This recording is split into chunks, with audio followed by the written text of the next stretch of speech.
বসো। পাশের এক আসনের প্রতি ইঙ্গিত করলেন শাহানশাহ। বসতে বসতে শাহজাদা বললেন, তা বাইরে বাইরে এই যে দিনরাত উজি নাজির ঠেলছেন, ঘরের খবর রাখেন কিছু? ঈষৎ বিস্ময়ে শাহানশাহ বললেন, ঘরের খবর? আপনার বেগম যে বিলকুল দেওয়ানা হয়ে গেছে, সে খবরটা রাখেন? ফের মুচকি হাসলেন শাহানশাহ। বললেন, আমার বেগম? কোন বেগম? ফেরোজ বললেন, ছোটি বেগম, শাহজাদি আরজুমান বানু বেগম। আরজু? জি, সে নাকি ছোটি বেগম, আপনার পেয়ারের ছোটি বেগম। পৌত্রের চোখের উপর চোখ রেখে শাহানশাহ ভ্রুকুটি করে বললেন, কেন রে, হিংসে হচ্ছে বুঝি? হিংসে? কেন হিংসে হবে? কেন হবে না? নিজের জন আনজনের কবজাগত হলে জান পুড়ে না কার? নিজের জন? কার নিজের জন? তোমার? আমার? কে আমার নিজের জন? শাহজাদি আরজুমান বানু বেগম ছিলেন সুলতান আলাউদ্দিন হোসেন শাহর ভ্রাতা সৈয়দ ইউসুফ সাহেবের মেয়ের মেয়ে। শিশুকালে আরজুমান বানু পিতামাতা হারিয়ে এতিম হয়ে গেলে সুলতান হোসেন শাহ মসনদে বসেই ভাইয়ের এই নাতনিকে শাহী প্রাসাদে নিয়ে আসেন এবং নিজেরই তত্ত্বাবধানে মানুষ করে তোলেন। এর ফলে ক্রমে ক্রমে আরজুমান বানু ও শাহানশাহ একে অপরের সাথে স্নেহের বন্ধনে এমন শক্তভাবে বাধা পড়ে গেছেন যে শাহানশাহ নিজের পৌত্র পৌত্রী অনেক দূরে সরে গেছেন এবং তাদের স্থান আরজুমান বানু বেগম একাই দখল করে নিয়েছেন। আরজুমান বানু বেগমই এখন শাহানশাহর দুই নয়নের মণি। অন্যান্যদের প্রতি দরদদার কম কিছু না হলেও আরজুর দাবি বেশি।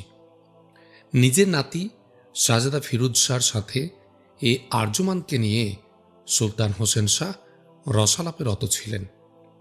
শাহজাদার প্রশ্নের প্রেক্ষিতে শাহানশাহ কপট রসে বললেন, বটে, কে তোমার নিজের জন তা তুমি জানো না? ডুবে ডুবে পানি খাও, ভাবছ কে তার জানে ভাও?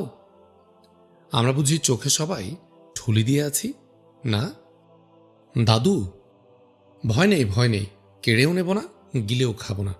তোমার বেগম তোমারই থাকবে, আমি স্রেফ খাজিনদার। আমার বেগম? কি যে আপনি বলেন দাদু, তার কোনো গাছ পাথর নেই। আমার বেগম সে হতে যাবে কোন দুঃখে? ও তো আপনারই বেগম। আপনার বেগম আপনারই থাক, উনি আমার কিছুমাত্র মাথা ব্যথা নেই। ঠিক তো? বিলকুল ঠিক। ও আমার বহিন আছে, বহিনী থাক, ওটা আপনিই নিন। আমি নেব? নেবেন না? জিন্দেগি তো কাটালেন কোনো এক বিয়ে পড়ানো কাজীর বেটিকে নিয়ে। বাদশার ঘরের আওরাতের মুখ কখনো দেখেননি? জিন্দেগির শেষ অক্তে ওটা একটু দেখে নিন। মাফ করো ভাই, তোমাদের এ ভেজাল খেয়ে শেষ বয়স আর পেট পচাতে চায় না। ভেজাল? বিলকুল বিলকুল। বাদশার ঘরের মেয়ে মানে আলালের ঘরের দুলালি। ডাইনে বলতেই ফোঁস, বাঁয়ে বলতেও ফোঁস। স্রেফ হাজারটা বাহানা, মন ভরে না কিছুতেই। আচ্ছা, এক খসমের বুকে খেয়ে খোয়াব দেখবে আরেকজনের? দূর দূর, এসব ঢং ভড়ং আর ঝুট বাতিলের চেয়ে আমার ওই কাজের ঘরের কাঙ্গাল মেয়ে হাজার গুণে বেহতর। তাই? সোনা, খাঁটি সোনা, তিল পরিমাণ খাদ পাবে না তালাশ করে। বটে, তা সোনা যত খাঁটি হোক, বিলকুল তো জড় পদার্থ। জড় পদার্থ? ওইসব গো গেরামের আদনা আওরাত মহাব্বতের বুঝে কি? ওদের গলায় ঝুলে পড়া আর গলায় দড়ি দিয়ে এই যে থাম দেখছেন, এর সাথে ঝুলে পড়া এক কথা। হাত পাগুলো যত বেগেই ছোড়াছড়ি করুন, সাড়াও দেবে না, কথাও বলবে না। ওদের প্রাণ আছে? শাহানশাহ লাফিয়ে উঠলেন, বললেন, প্রাণ নেই মানে? এত তাজা প্রাণ তোমাদের এ আলসে কুড়ে ফুলবিবিদের আছে? এরা তো সব ননির পুতুল, ধরে তুলতে খসে পড়ে। তাই নাকি? তা আপনার ওই কাজের বেটি আসতো একটা বন বৃষ ছিল বুঝি? তার হাত দিতে লাফিয়ে উঠত? আরে বৃষ নয়, বৃষ নয়, হরিণী, বন হরিণী। বন হরিণী? জরুর, মুক্ত দিলের প্রাণ চঞ্চল, মন হরেনি। হাত দেওয়ার জরুরতই ছিল না, চোখ দিলে নেচে উঠত আনন্দে। সাব্বাস! নিজের চোখে দেখতে যদি দাদু, তবে না বুঝতে ওই গাঁও গ্রামের গরিব মেয়ের প্রাণটা কত তাজা, একদম ছুটন্ত ফোয়ারা রে, তোদের এই বদ্ধ দিঘির পানি নয়। বলেন কি, আমার সেই কাজের বেটি দাদিজান ইতনা বাড়ি উমদা চিজ ছিলেন? ইতনা বাড়ি, সেই দিল, সেই চোখ, সেই মুখ আর আমি কোথাও খুঁজে পাইনি। পরলোকগতা বেগমের স্মরণে শাহনশাহ উদাস হয়ে উঠলেন। এমন সময় শাহজাদার খাস বান্দা শঙ্কিত পদে এসে কর্নিশ করে শাহজাদাকে বলল, আলিজা, তামাম পায়রা ফিরেছে, শুধু আপনার ওই শ্বেত পায়রাটার হদিশ পাওয়া যাচ্ছে না। আপনি একটু ডাক দিলে, মানে আপনার হাতের আওয়াজ পেলে হয়তো। শাহজাদা চমকে উঠে বললেন, এই রে, বাজে বুঝি খেলে? আপনি একটু বসুন দাদু, আমি এক্ষুনি আসছি। বান্দাসহ শাহজাদা দ্রুত পদে ছুটলেন। শাহনশাহ ভাবতে লাগলেন বসে বসে, ভাবতে ভাবতে হারিয়ে গেলেন অতীতে। অতীতের সেই সোনালী দিনগুলি তার চোখের সামনে একে একে ভেসে উঠতে লাগল। সেই সাথে ভেসে উঠল কৈশোরের ও যৌবনের বিস্তৃত পায় ইতিহাস। অনেক দিন আগের কথা, তখন তিনি নিতান্তই বালক। সুদূর এডেন বন্দর থেকে একদল আরববাসী বাঙ্গালা মুলুকে এসে চাটিগা বা চট্টগ্রাম বন্দরে অবতরণ করলেন। এই দলের অনেকেই ছিলেন ভাগ্যান্বেষী সৈনিক, বাদবাকিরা ব্যবসায়ী। ক্রমে ক্রমে এই দল চাটিগা বন্দর থেকে বাঙ্গালা মুলুকের পশ্চিম দিকে চলে এলো এবং রাধালি বা রাধা অঞ্চলের আলাইপুর এলাকায়, বর্তমান খুলনা জেলার নিকটবর্তী চাঁদপুর গ্রামে বসতি স্থাপন করল। এ দলের মধ্যেই ছিলেন তিনি। তার বাল্যনাম সৈয়দ হোসেন। সঙ্গে ছিলেন পিতা সৈয়দ আশরাফ আল হোসাইনি ও ভ্রাতা সৈয়দ ইউসুফ। পিতা সৈয়দ আশরাফ আল হোসাইনি তাদের দুই ভাই এবং তাদের আম্মাকে নিয়ে এই চাঁদপুর গ্রামে বসবাস শুরু করলেন এবং ব্যবসায়ে মনোনিবেশ করলেন। ব্যবসা সংক্রান্ত ব্যাপারে তুরস্কের তিরমিজ শহরে কিছুদিন বসবাস করলেও তারা ছিলেন আরবের অধিবাসী। বংশ তাদের সৈয়দ বংশ, দূর দিয়ে হলেও তার পূর্বপুরুষ খোদ নবী করিম সাল্লাল্লাহু আলাইহি ওয়াসাল্লামের বংশধর। সুলতান আলাউদ্দিন হোসেন শাহর আজও মনে পড়ে তার এই বংশের ফজিলতে কিভাবে আলাইপুরের ওই এলাকাটা ক্রমে ক্রমে সৈয়দ মহল্লায় পরিণত হল, আর কিভাবে তার এই বংশ পরিচয় দুর্দিনে তার জিন্দেগির মোড় ফিরিয়ে দিল। মনে হয় এ তো সেদিনের কথা। আরব থেকে আগত তাদের দলের লোকেরা দিনে দিনে সকলেই গৌড়ের তৎকালীন শাহী দরবারেও প্রশাসনের কাজ জুটিয়ে নিলেন। শুধু তার পিতাই পড়ে রইলেন তেজারতি আঁকড়ে ধরে। তিনি তেজারতি করতে লাগলেন, আর চাঁদপুর নিবাসী এক সম্ভ্রান্ত কাজীর কাছে দুই পুত্রকে এলেম শিক্ষা দিতে লাগলেন। কিছুদিন কেটে গেল। এরপরই এলো বিপর্যয়। হঠাৎ এই দুই ভাইয়ের প্রথমে মাতৃ এবং পরে পিতৃবিয়োগ ঘটল। দুই ভাই একেবারে এতিম হয়ে গেলেন। দুই ভাই বালক, অভিভাবক ও উপার্জনের কেউ না থাকায় অচিরে তারা চরমতম দুরাবস্থায় পড়লেন। এলেম শিক্ষা বিলকুলই বন্ধ হয়ে গেল। অতঃপর কিছুদিন যাযাবরের মতো তারা হেথা হোথা দিন কাটাতে লাগলেন। তারা দুই ভাই ছিলেন খুব মেধাবী। তিনি নিজে ছিলেন আরও অধিক মেধাবী। বংশ তাদের উচ্চ বংশ। চাঁদপুরের কাজী সাহেব দেখলেন এত বড় খানদানি ও উচ্চ বংশের এতিম বালক দুটি কি করুণভাবে মিশমার হয়ে যাচ্ছে, অথচ একটু সহায়তা পেলেই উচ্চ বংশের মেধাবী ও সৎ স্বভাবের এই ছেলে দুটি অচিরে প্রতিষ্ঠা লাভ করতে পারবে। চাঁদপুরের কাজী সাহেব নিজেও ছিলেন সম্ভ্রান্ত, বিত্তবান, হৃদয়বান মানুষ। অবিলম্বে তিনি তাদের নিজ মাকানে নিয়ে এলেন। পুত্রবৎ নিজে তাদের লালন পালন করতে লাগলেন এবং এলেম শিক্ষা দিতে লাগলেন। গৌড়ের শাহী দরবারেও কাজী সাহেবের পরিচিতি আর প্রতিপত্তি ছিল কিছু। সে সুবাদে পুঁথিগত এলেম শিক্ষার সাথে সাথে নিজ এলাকার সামরিক এক কর্মকর্তার তত্ত্বাবধানে কাজী সাহেব এই দুই ভাইয়ের খণ্ডকালীন সামরিক শিক্ষার ব্যবস্থাও করলেন। জিন্দেগির মোড় ঘুরে গেল তাদের। এরপরেই তার আনন্দমুখর সোনালি সেই দিনগুলি। অতিশয় মেধাবী দেখিয়ে কিছুদিন পরে একমাত্র কন্যার এলেম শিক্ষার ভার কাজী সাহেব তার উপরই অর্পণ করলেন। শুরু হল তার রসঘন বিচিত্র জিন্দেগি। তালেবে এলেম হয়ে তিনি কাজী সাহেবের কাছে এলেম শিক্ষা করতে লাগলেন এবং পরক্ষণে উস্তাদ হয়ে কাজী সাহেবের কন্যাকে এলেম শিক্ষা দিতে লাগলেন। সুলতানের স্মৃতিতে আজও উজ্জ্বল হয়ে আছে তার উস্তাদগিরির পয়লা সে দিনটি। আজও তিনি সুস্পষ্ট দেখতে পাচ্ছেন কাজী সাহেবের সেই বালিকা কন্যাটি এলেম শিক্ষার জন্য পয়লা দিন এসে কেমনভাবে জড়সড় হয়ে তার সামনে বসল, আর কেমন দুরু দুরু মনে আর ভীরু ভীরু চোখে পয়লা সবক গ্রহণ করতে লাগল। নাম জিজ্ঞেস করলে নতমস্তক তুলে কেমনভাবে হরিণ চোখে চেয়ে সে নামটি তার বলেছিল এবং নাম বলার সাথে সাথে কেমন একটা সলজ্জ হাসির রেখা তার আকর্ষণীয় ঠোঁটে ঝিলিক দিয়ে গিয়েছিল। নাম ছিল তার মস্ত বড়। গোটা নামের খেয়ে টানতে না পেরে প্রথম প্রথম তিনি নামের শেষাংশ বেগমটুকুই রপ্ত করতে পেরেছিলেন। দু একদিন পরেই তিনি মৃদু হেসে বলেছিলেন, বাপরে বাপ, এত বড় নাম! না না, তুমি শুধু বেগম। বালিকাটি লজ্জা ভরে চোখ তুলে চেয়েছিল। তিনি ফের সহাস্যে বলেছিলেন, তোমাকে শুধু বেগম বলেই ডাকবো আমি, নাখোশ হবে তাতে? বালিকাটির মায়াভরা ওষ্ঠাধারে আবার একটা হাসির রেখা দীপ্ত হয়ে উঠেছিল। লজ্জাবনত মস্তকটি নির্দ্বিধায় নেড়ে সে সম্মতি জ্ঞাপন করেছিল। সেই থেকেই তিনি তাকে বেগম বলে ডাকতে শুরু করলেন। বেগমও ছিল মেধাবী মেয়ে, চঞ্চল প্রকৃতির হলেও সে ছিল সৎ স্বভাবের বিনয়ী এক মেয়ে।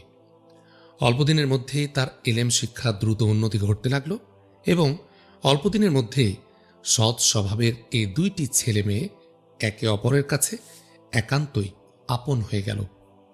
উভয়ের মধ্যে গড়ে উঠল মমতা ও প্রীতি। ক্রমে ক্রমে বাল্যকাল পেরিয়ে তারা কৈশোরে এসে পৌঁছলেন।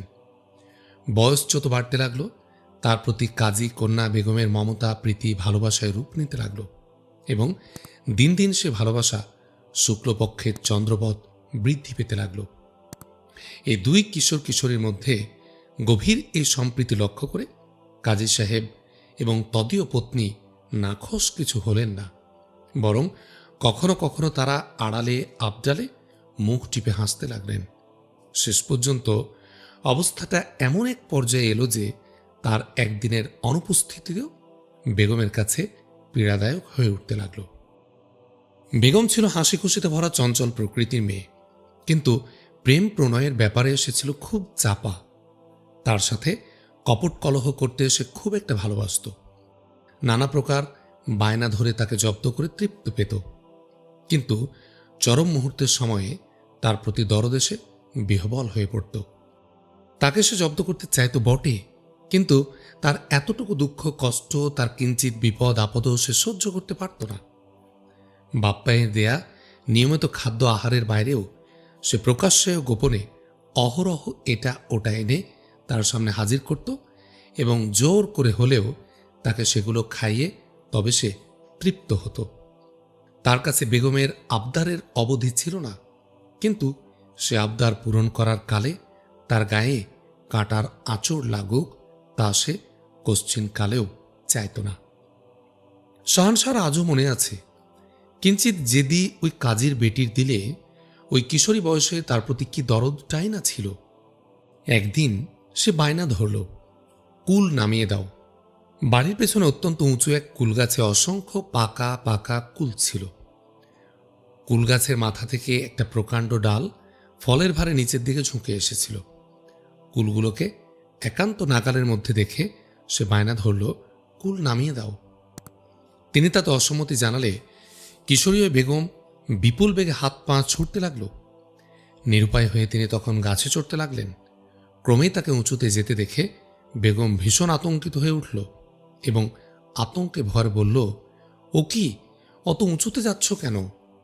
জবাবে তিনি বলেছিলেন, দেখছ না ডালটা একদম গাছের মাথা থেকে নেমে গেছে। গাছের মাথায় না গেলে ওই ডালে যাব কি করে? চমকে উঠল বেগম। সে চিৎকার করে বলতে লাগলো, সে কি? না না না, কুলের আমার দরকার নেই, তুমি নেমে এসো, শিগগির নেমে এসো। তার কথায় তিনি কান দিলেন না।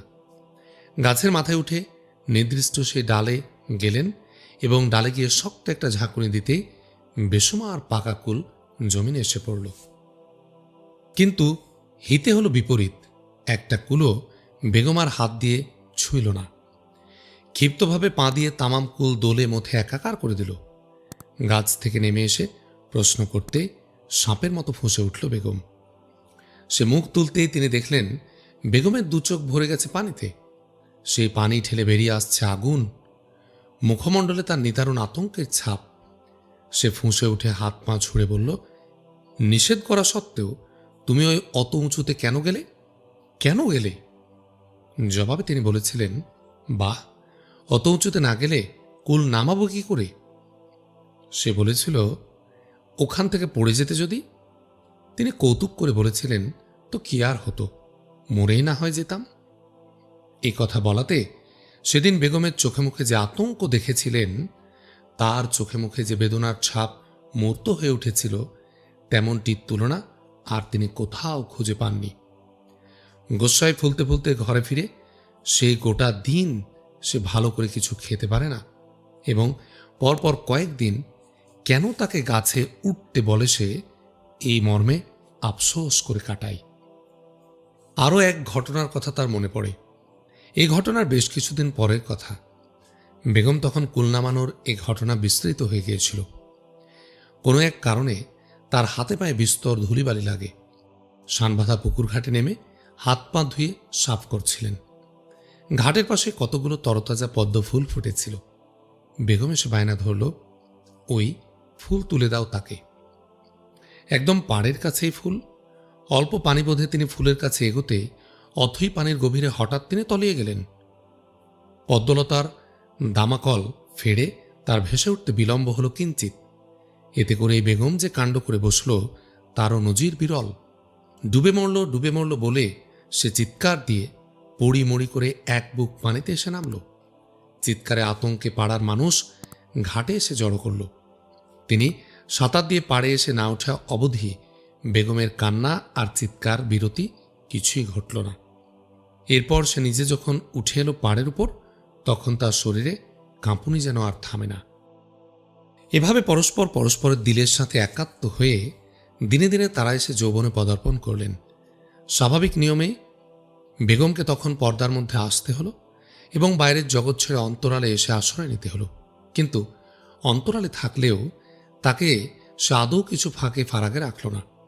অন্তরালে থেকেই চোখের দৃষ্টির মধ্যে বেগম তাকে এমনইভাবে বেঁধে রাখল যে সে বাঁধন ছিন্ন করে তিনি আর ফাঁকে আসতে পারলেন না। এরপর আরও কিছুদিন কেটে গেল। দুয়ের মধ্যে দুর্বার এ আকর্ষণ লক্ষ্য করে বেগমের মাতা পিতা আর বিলম্ব করা সমীচীন বোধ করলেন না। উচ্চ বংশের এই প্রতিভাবান নওজোয়ানটি বর হিসেবে তাদের কাছে অতিশয় আকর্ষণীয়। কিছুদিনের মধ্যে উভয়ের সম্মতিতে এক শুভ দিন দেখে তারা উভয়ের শাদী মোবারক সুসম্পন্ন করলেন। এরপরে বাসর রাত। বাসরাতের একটা কথা মনে হলে আজও হাসি পায় সুলতানের। আনমনা হয়ে তিনি তাজ্জব হন। বাসরাতে বেগম তাকে কৌতুক করে বলেছিল, এরপর আর কিন্তু তুমি আমাকে বেগম বলে ডাকতে পারবে না। তিনি কিছুটা বিস্মিত হয়ে বলেছিলেন, কেন কেন? এর জবাবে বেগম তাকে বলেছিল, কেন আবার? যারা সুলতান তারাই তো তাদের স্ত্রীকে বেগম বলে ডাকেন। তুমি কি সুলতান যে তোমার স্ত্রীকে তুমি বেগম বলে ডাকবে? এখন থেকে আমাকে আমার আসল নামে ডাকতে হবে জরুর। আগে সুলতান হও, এরপর বেগম বলতে এসো। বলে সে খিলখিল করে হাসে।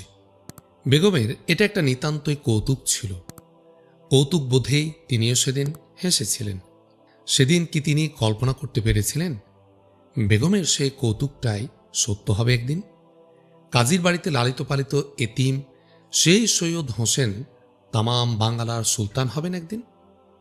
কাজীর বেটিকে এসে যে সে বাল্যকালে বেগম বলে ডাকলেন, সত্যি সত্যি সেই কাজীর বেটি তামাম বাঙ্গালার বেগম হবে একদিন। এর পরের জীবন সংগ্রামময়। ভাই সৈয়দ ইউসুফ ইতোমধ্যেই তৎকালীন সুলতানের প্রশাসনে একটা ছোটখাটো কাজ জুটিয়ে নিয়েছিলেন। এলেমটা পুরোপুরি হাসিল করার জন্যে তিনি আর তখনই কোনো কাজের পিছে ছোটেননি। এখন তার কাজে লাগার সময়। তার সাথে কন্যার শাদী দেওয়ার পরেই কাজী সাহেব জামাইকে প্রতিষ্ঠা করার কাজে মনোনিবেশ করেন। তৎকালীন বাঙ্গালার সুলতান কাজী সাহেবের পরিচিত হওয়ায় কাজী সাহেব সরাসরি সুলতানের কাছে আরজ পেশ করলেন। তদনুসারে সুলতান তাকে ডেকে নিয়ে নানাভাবে পরীক্ষা করে দেখলেন। তার অসাধারণ প্রতিভা, গভীর পাণ্ডিত্য দেখে সুলতান তাকে প্রশাসনের এক আকর্ষণীয় পদে নিয়োগ দান করলেন। অতপর শুরু হলো পদোন্নতির পালা। স্বীয় প্রতিভা বলে তিনি তরতর করে একের পর এক উচ্চ পদের সিঁড়ি ভাঙতে লাগলেন। অবশেষে হাবশি গোত্রের শেষ সুলতান শামসুদ্দিন মুজাফফর শাহের আমলে তিনি উজির বা প্রধান আমত্তের পদে উন্নীত হলেন। কিন্তু যতই তার পদোন্নতি ঘটতে লাগল, ততই তিনি রাজনৈতিক কোন্দল ও দলাদলের আবর্তে পতিত হতে লাগলেন। হাবশি গোত্রীয় সুলতানের স্বল্পকালীন কুশাসন আর স্বেচ্ছাচারের আমলে দরবারের ভেতরে বাহিরে এই দলাদলি আর খুনোখুনি চরম আকার ধারণ করে। একে অন্যকে হত্যা করে রাতারাতি এক একজন সুলতান হয়ে বসতে থাকেন। সালতানাতের আমির, ওমরাহ এবং কর্মচারী থেকে শুরু করে সাধারণ প্রজারাও এতে অতিশয় ক্ষুব্ধ হয়ে ওঠেন এবং দলাদলিতে অংশগ্রহণ করতে থাকেন। হাবশিদের শেষ সুলতান শামসুদ্দিন মুজাফফর শাহর আমলে এই দলাদলি আর স্বেচ্ছাচারের সকল মাত্রা ছাড়িয়ে যায়। সুলতানের অবিচার আর অনাচারে অতিষ্ঠ হয়ে আমির, ওমরাহ গণের অনেকেই গৌড়নগর ত্যাগ করে দূরে গিয়ে অবস্থান নিতে থাকেন। এক পর্যায়ে মুজাফফর শাহর কার্যকলাপে অত্যন্ত বিরক্ত হয়ে তিনিও হাবশি বিরোধী দলে গিয়ে যোগ দেন। ইতোমধ্যে তিনি আরব গোত্রীয় তামাম আমির, উমরাহ ও কর্মচারীদের নেতৃত্বে এসে গিয়েছিলেন। তিনি এসে এই দলে যোগ দেওয়ার সাথে সাথে তারাও এসে তার সাথে সামিল হন। এভাবে ক্রমেই এই দল স্ফীত হয়ে উঠলে শুরু হয় গৃহযুদ্ধ। ক্ষুব্ধ আমির, উমরাহ এবং প্রজাকুল একযোগে মুজাফফর শাহর শাহী প্রাসাদ ঘিরে ফেলেন। সামরিক বাহিনীর অধিকাংশ সেপাই সেনারাই এ হাবশি বিরোধী দলে এসে যোগ দেয়। প্রায় 4 মাস কাল স্থায়ী হয় গৃহযুদ্ধ। উভয় পক্ষের বিপুল সংখ্যক সেপাই, সেনা, ব্যক্তিবর্গ এই গৃহযুদ্ধে হতাহত হয়। অবশেষে তারই নেতৃত্বে বিদ্রোহী আমির, ওমরার হাতে হাবশিদের শেষ সুলতান শামসুদ্দিন মুজাফফর শাহ ধৃত ও নিহত হন। শেষ হয় গৃহযুদ্ধ। বাঙ্গালার তখ্ত শূন্য হয়। তার নেতৃত্ব ও যোগ্যতায় মুগ্ধ হয়ে বাঙ্গালার তামাম আমির, ওমরাহ এবার এক বাক্যে তাকেই বাঙ্গালা মুলুকের সুলতান নির্বাচন করেন এবং তিনি সৈয়দ হোসেন নামের স্থলে আলাউদ্দিন হোসেন শাহ নাম ধারণ করে বাঙ্গালার মসনদে অধিষ্ঠিত হন। মসনদে যখন ওঠেন তখন তিনি প্রবীণ। জীবনের মধ্যাহ্ন তার পেরিয়ে গেছে বিলকুল। সেও আজ 17 থেকে 18 বছর আগের কথা। মসনদে উঠিয়ে তিনি হাবশি রাজ্য থেকে নির্বাসিত করেন এবং অকল্পনীয় কম সময়ের মধ্যে তিনি বাঙ্গালা মুলুকে পুনরায় শান্তি শৃঙ্খলা ফিরিয়ে আনেন। সেদিনের কথা আজও মনে পড়ে। বাঙ্গালার মসনদে আরোহণ করে তিনি যখন প্রাসাদে ফিরে এলেন, সেদিন সেই বয়স্ক কাজীর বেটির চোখে মুখে কি খোশ প্রবাহই না ছুটছিল। ওই বয়সেও সে অতীতের সে নববধূটির মতোই সলজ্জ হাসি মুখে বলেছিল, কি দুরন্ত মানুষই না তুমি গো! শেষ পর্যন্ত আমাকে সত্যি সত্যি বেগম বানিয়ে তবেই ছাড়লে। আজ আর সেই বেগম তার নেই। সুলতান হওয়ার অল্পকাল পরেই সে বিশাল এই প্রাসাদ সুলতানকে একা ফেলে পরলোকে পাড়ি দিল। সেই থেকেই তিনি বড় একা, বড় অসহায়। পুত্রকন্যা, নাতি নাতনির কলকণ্ঠের মাঝেও তিনি আজ একা। আজকের এই শত প্রাণের প্রশ্রবণ ওই একটা প্রাণের অভাবজনিত শুষ্কতাকে ভিজিয়ে দিতে পারছে না। দাদু! শাহজাদা ফিরোজ শাহ ফিরে এসে সুলতানকে তন্ময় দেখে ডাক দিলেন। চমকে উঠে সুলতান আলাউদ্দিন হোসেন শাহ সোজা হয়ে কুরসির উপর বসতে বসতে হাত দিলেন চোখে। দেখলেন চোখ তার ভেজা।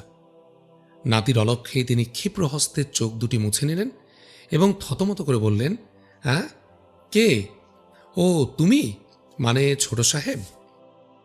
শাহজাদা বিস্মিত কণ্ঠে বললেন, কি ভাবছিলেন দাদু? হ্যাঁ, না, ও কিছু নয়। তা কি হলো? মানে ওই যে কি কাজে যেন ছুটে গেলে, কবুতর নাকি? হ্যাঁ দাদু, আমার শ্বেত পায়রাটা বড্ড শেয়ানা হয়ে গেছে। ঘাপটি মেরে গাছের আড়ালে বসেছিল। অনেক সাদাসাদি করার পর তবে এসে হাতে আমার বসল। ও আচ্ছা, তা বসো। ও হ্যাঁ, তুমি যেন কি বলছিলে তখন? আরজু বেগমের কি হয়েছে? আসন গ্রহণ করে শাহজাদা বললেন, কি আর হবে, সে তো এমন উন্মাদ, বিলকুল দেওয়ানা। দেওয়ানা? কেন কেন? কবিতা লেখা নিয়ে। কে যেন এক ফালতু লোক এসে তার কবিতা পড়ে দেখে নাকি বলেছে তার কবিতা সুন্দর হয়েছে। ব্যাস, ওই শুনেই টপকে গেছে আপনার সে আসলি বেগম। খাওয়া নেই দাওয়া নেই, হরদম ওই নিয়েই মেতে আছে। বলো কি? জি দাদু, একদম এই ব্যাপার। কারোর সাথে কথা বলার বা বসে একটু গল্প করার কোনো ফুরসতি আর তার নেই। তাজ্জব, এমনভাবে চললে তো দুদিনে সে বিমারি বনে যাবে। ওকে একটু শাসন টাসন করুন। শাসন? তা আমি কেন? তুমিই তো যথেষ্ট, তুমিই তা করতে পারো। আমি? হ্যাঁ, তোমার ঘর তুমি সামলাবে, এর মধ্যে অন্যকে আর টানছ কেন? ক্ষুব্ধ কণ্ঠে শাহজাদা বললেন, ফের শুরু করলেন? শুধরে নিয়ে শাহনশাহ বললেন, হ্যাঁ, না মানে বলছিলাম তুমি ওকে এ ব্যাপারে নসিহত কিছু করো, না শুনলে আমি তো আছি। অভিযোগের সুরে শাহজাদা বললেন, নসিহত মানার মেয়ে ওটা, কড়া শাসন দরকার। আচ্ছা, তা সে কড়া শাসন তুমি করতে পারবে না? শাসন আমি করব ঠিকই, তবে ওকে নয়, ওই বেয়াদব ফালতু লোকটার সাক্ষাৎ পিলে আমি তার চমকে দেব। শাহানশাহ হাসলেন, হেসে বললেন, তবু আরজুকে কিছু বলবে না? আমার কথা শুনলে তো? ওই বেয়াদবটা কি তাকে বুঝিয়েছে, এখন সে কথাই বড় হয়েছে তার কাছে, আর কাউকে সে মানছে? তাই নাকি? তা কে সে লোক? চিনি না তো, একটা মালির কাছে শুনলাম কয়দিন আগে ওই লোকটা আরজুর সাথে ফুলবাগানে বসে বেলাভর কবিতা নিয়ে মাতামাতি করে গেছে। সে কি? কেমন বয়সের লোকটা? তা মালির কাছে শুনোনি? শুনেছি, বিলকুল নওজোয়ান, দবদবে গায়ের রং, সুদর্শন চেহারা, মানে দেখতে নাকি সে খুবই সুন্দর। এই সেরে ছেড়ে। দাদু, খোঁজ করো খোঁজ করো, অল্পতে না সামলাতে পাখি কিন্তু হাতছাড়া হয়ে যাবে। মানে? ও তো আর পায়রা নয়, মানুষ। সাদাসাদি করার ফলে তোমার পায়রা ফিরে এলেও ও আর ফিরে আসবে না। দাদু, সময় শক্ত করে বেড়ি পায়ে না পড়ালে অসময়ে বিলকুল হাতছাড়া হয়ে যাবে। এলেম আমার আছে। কি বলছেন আপনি? এ পাতা আমি অনেকখানি পড়েছি। তোমার ওই কাজীর বেটি নানি জানি আমাকে এ বিদ্যায় কড়া সবক দিয়েছে। বাপরে বাপরে বাপ, এ আরাত জাতটা আসলে যে কি চিজ তা আমি হাড়ে হাড়ে বুঝেছি। একবার গেঁথে গেলে আর টেনে খোলা যায় না।